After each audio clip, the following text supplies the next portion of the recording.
Hi everyone, welcome to a daily dose of dividend.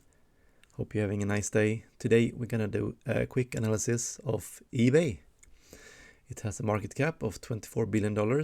The current stock price is 43.20 and they're in the internet retail industry. They actually had a stake in both Craigslist, Skype. Now they are a multinational e-commerce business.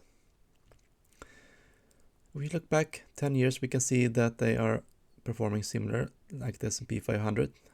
Now during the drop, they dropped a bit more though, so quite underperforming lately with dividends reinvested.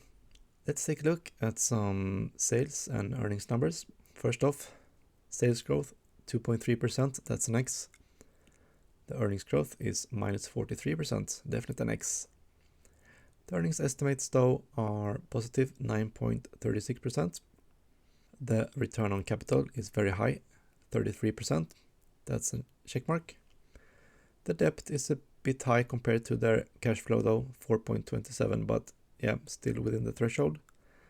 But they are buying back shares aggressively. Check mark. Dividend yield 2%.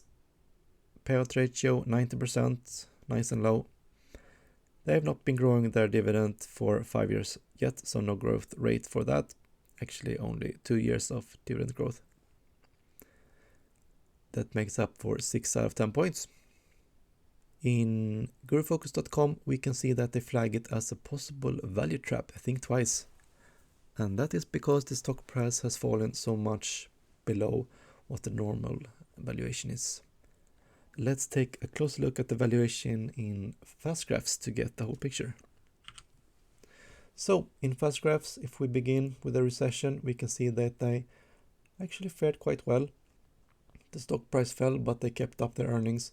And after that, it has just been, rock solid and actually very high, over 14% earnings growth annually. It has been a bit spiky lately though, but it's been a peak lately. And it has fallen quite a lot, over 40%. So I think you have to ask yourself, do you want volatile stocks like this or more stable investments? But if you do your due diligence and find this reasonable company and their growth, you can actually get it at quite a discount now. So if it will trade up to its normal valuation of 16.4 PE, which isn't that ridiculous, you are actually looking at the annual return of 31%, which is amazing. So that's it for eBay. Hope you guys liked it. If you did, please leave a like and subscribe to the channel and share your thoughts in the comments for both eBay and if you have requests for further stock analysis. Have a great day. Bye.